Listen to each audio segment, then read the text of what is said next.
let's talk about the blacklist thing for a moment. Like, is this an effective economic weapon the U.S. can use? And then we'll kind of talk about what we can do about the Wall Street and Ray Dalio types. I think there is. I think there are actually valid reasons to say it's a nice little kind of like, cherry on top, but you cannot use sanctions as a primary tool. Primarily because they really aren't that effective. Especially on companies, because especially in China, what we will see, and I've seen cases like this where, if the U.S. government sanctions, Chinese Acme Military Co., what they will do is they will literally, and I've seen a couple cases like this where literally they will go out on the day after that they're sanctioned. They're at dinner in Beijing and they get word, oh, my company just got sanctioned. They will go out and within a couple of days, they will have, Chinese Acme Military Co. 2 at the same address with the same CEO, the same shareholders, same everything. And now they're selling, their shoulder fired missiles to, street gangs in, some country, under that corporate name rather than the one that got sanctioned. Okay. So because it takes quite a period of time and a lot of work to put Acme 2 on the sanctions list, it basically turns out to be, generally speaking, pretty irrelevant. Okay. What's a Huawei, though? Like, there's not like some other company that's taken over Huawei's role, right? Look, under a different name that's selling components to the U.S., or is there that we don't know about, or I don't know about? So I think there's a couple answers to that. So first of all, one of the things you've seen is you've definitely seen, let's say, some black market telecoms parts that are probably leaking out that probably should have Huawei on a sticker on the product, but they put somebody else's sticker on there. Okay. Also, what you've seen is you've actually seen Huawei, for instance, like they sold their handset division to a Shenzhen government company. Okay, it's basically a Shenzhen government SOE, and so now there is a valid question: does the Huawei handset division carry that sanction, or can this Shenzhen government company now sell old Huawei handsets into the United States market with this new brand name? Especially since they're basically made at the same plants with the same people with the same chips, et cetera, et cetera, et cetera. We have seen some of that even with Huawei. I think for a company like Huawei, the bigger concern is less about selling into the U.S. With any material degree, and more about the products that they would be able to buy from U.S. companies. And this is especially true of like Chinese chip companies. We're less concerned about buying Chinese chips than we are about Chinese chip companies buying key products that they would use to make semiconductors. Okay.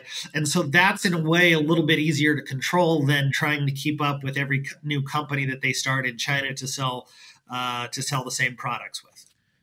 Well, so isn't that a function of some of these blacklists, that it's not just we can't buy their stuff, but Americans aren't allowed to invest in these companies, you can't sell to these companies? Yes, and so this gets to a much larger issue, and just to as a comparison's sake, the Uyghur forced labor bill basically is very important here. Less because I want to go down the road of Uyghurs, which of course is an awful issue of itself, but the Uyghur bill is something very important, which you could say maybe is an idea we need to think about with regards to Chinese tech companies. It used to be basically what they're doing is they're changing the presumption of guilt for products that are shipped to the United States out of Xinjiang. The previous standard was the U.S. government had to prove that a product was made with forced labor if we wanted to block it from entering into the United States. Okay. Well, how do you go and prove that products are made with forced labor in Xinjiang? That's a very difficult thing to do. Okay. You can't really do that because you're not even really allowed to go in there. Okay. So how do you know whether it's made with forced labor? You can't really prove it. So what the forced labor bill is doing is that it's actually changing the presumption of innocence into you as a company, if you want to import something into the United States from Xinjiang, you have to prove that it's not made with forced labor. Okay, so we're basically treating all products from Xinjiang as guilty from the start. And then if you say, I actually have a pressing interest, I can prove that this is not made with forced labor, then you can get it into the country. So that standard change is very interesting. And I'm not saying we necessarily apply that same standard to all Chinese tech, but it's definitely maybe an idea worth exploring, because otherwise, whether it's exports to China for sensitive goods or whether it is imports from this new handset division owned by the Shenzhen government, you're basically always chasing, it's basically whack-a-mole. Isn't it with the Xinjiang thing, though? I mean, how easy is it for these companies to just ship it to another province in China or ship it to, Cambodia or Italy or somewhere else before shipping it to the U.S.? I mean, they're literally taking Uyghurs from Xinjiang and putting them on trains and sending them off to other cities to be involved in factory work, right? And so this actually, like one product I can, in addition to the example you just cited, Matt, I think one of the other ones that I've seen reports, for instance, that they're basically sending tomatoes from Xinjiang. They're importing just vats of tomatoes into Italy from Xinjiang, putting them in cans and labeling them made in Italy. Now the tomatoes might have been grown in Xinjiang, but they were bottled in Itoly, and so they will be shipped to different countries labeled as made in Italy. It's a fraud. I know. Okay, and so one of the issues here is, and I was talking with someone very recently about this, is if you do it on for instance, a company by company basis, it's playing whack-a-mole. But I don't know if we're at the point there of we can sanction either all Chinese technology or, something like that, or even, for instance, like the country of China yet. But we clearly need to move beyond a policy where we're just playing whack-a-mole, or even Xinjiang, because I think you can see very, very quickly, Chinese companies are going to figure out ways around this Xinjiang standard, and then we're going to be onto the second layer, and that's going to apply. Okay. How do we basically expand this so we're not letting in basically products from Xinjiang that are relabeled as something else? Well, so I think you've made a pretty convincing point for why sanctions are not the best economic tool the United States has. What do you think what would be an effective economic tool the United States could do? So I think one of the things is that the China has this concept of a basically some type of civil military fusion.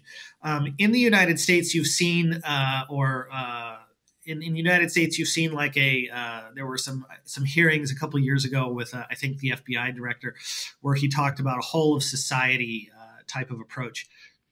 And I think one of the things is I think throughout the U.S. government and even in a lot of the United States, even people I would say, and I mean this positively, that I think are pretty concerned about China, aren't necessarily ready to recognize the depth of what that means and how we have to maybe change policy or change behavior. What I mean by that is, just as an example, I would say, we need to engage in a policy of saying, okay, we could not decouple from China within 3 months. I mean, it would simply be, very hard, like in the tech space. One of the things we could do, however, is we could actively say, we're going to provide incentives for companies to basically shift production away from China to India, to Mexico, places like that, so that, a lot of those, like, let's say lower, Trump got criticized for tariffs, which raised prices and things like that. But, one of the things that can be said for that is, price is the best signal. And so if you can raise prices on those imports, because let's be honest, most of those products that are made in China, they're never going to be made in the United States for some time. But if we can say, hey, how do we shift some of those supply chains to India, to Mexico, to Latin America, to Vietnam, different places like that, that is going to start that discussion and really focus government policy on what are the risks we're running from Chinese technology? What are the risks we're running from very concentrated supply chains that are heavily dependent on an adversarial state? And so I think there needs to be a broad push to do something like that. That's an interesting idea. I think Japan has done something like that, right? Where they're trying to incentivize companies to move out of China. Yes, and so they're actually providing subsidies, especially for like different technology manufacturers or whatever, to either move to Japan or move to other approved countries like Vietnam. You know, Japan has a lot of companies in Vietnam. South Korean companies account for a very material percentage of GDP in Vietnam. So I think, you know, whether it's Vietnam, India, you know, in some cases it might be moved back home. But I do think we need to engage in a much broader debate about and discussion about how can we focus policy, not just on like sanctioning a couple of companies, but how can we engage in really a much broader approach, much more broad-based approach to de-risking ourselves from engagement with China. What happens if, I'm thinking about what China is doing now to Lithuania, where they're telling, you know, these multinational companies, well, if you want, like, you have to cut ties with Lithuania or you lose access to the Chinese market. So what happens if, you know, the US tries to incentivize tech companies to move production out of China, and then China says, hey, Apple, if you do this, you lose the China market? So one of the things is that the U.S. actually has types of laws for that type of situation with regards to Israel. Right now, we don't have similar laws for that situation with regards to China. So one of the things might be doing something, passing some laws like that. The other thing that would be very feasible is the United States has to move beyond simply trying to persuade allied and democratic countries to treat China as more of a challenge. We have to bring resources to bear. And resources to bear could be everything from trade agreements to development financing for countries like India and Vietnam. But basically, we have to bring more resources to bear. And that could be everything. That could even mean just providing investment incentives. Like if you shift production to India, we will provide a tariff waiver for 5 years for textiles and garments that are no longer produced in China, but are produced in India. As an example, but we have to bring actual resources to bear rather than just trying to persuade countries or companies to behave differently. I mean, I can see, you know, that helping, but I mean, I'm talking like nuclear option. China just says you're going to lose access to our entire market. Like for a company like Apple, if they weigh incentives for moving production to India versus, you know, losing access to the entire thing, what is there anything we can do about, like, is there anything the U.S. government can do? It would very much not surprise me if so basically right now a lot of companies like Apple are very much trying to placate both sides, and basically there's no way around it. I mean, is the bottom line. You have seen companies that have basically said this is not a place that we can exist peacefully in. So one of the things, a lot of the ways companies are trying to handle this right now is basically, for lack of a better term, is they're basically creating increasingly separate production or supply chain channels. In the sense of, you know, China, Apple, as an example, they've created a large manufacturing presence in India to serve the non-Chinese market, and they continue to move production there. Okay. So one of the things you see is companies creating, this is my supply chain for the Chinese market. This is my supply chain and manufacturing base for the non-Chinese market. Okay. You see this happening a lot with IT networks.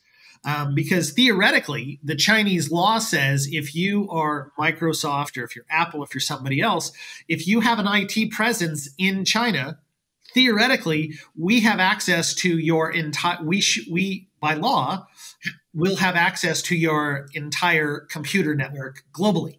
So one of the things you're seeing is you're seeing companies saying, okay, this is going to be our Chinese IT network. And anybody that outside of China that deals with our China team, you're going to be on that network. Everybody else, we're creating a completely separate IT network for you. And so you're seeing that. And it would not surprise me if within the next 5 years, we see that decoupling become much more pronounced, let's say, a harder line in the sand where companies have to say, do I want to sell to China or do I want to sell to the rest of the world? Because I can't do both. And we have seen companies like that, individual companies be put in that position in the past, say, couple of years. I think it would not surprise me if that day comes where a much larger swath of companies have to make that decision.